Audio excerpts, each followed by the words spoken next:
Құрметті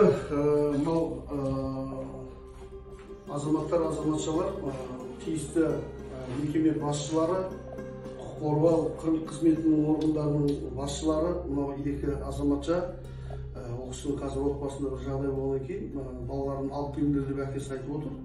Бізге көмек сұрап келді, құқықтық кеңес сұрап, одан кейін психолог мынау медресеге алып барып, медреседе ұрған нәрселер, мына санның барлығы мына жағын көрсетті, мына жағын. Мына медреседе аят жаңағы хадистерді жаттай алмадыңдар деп ұрған арқалары. Жасың қаншада?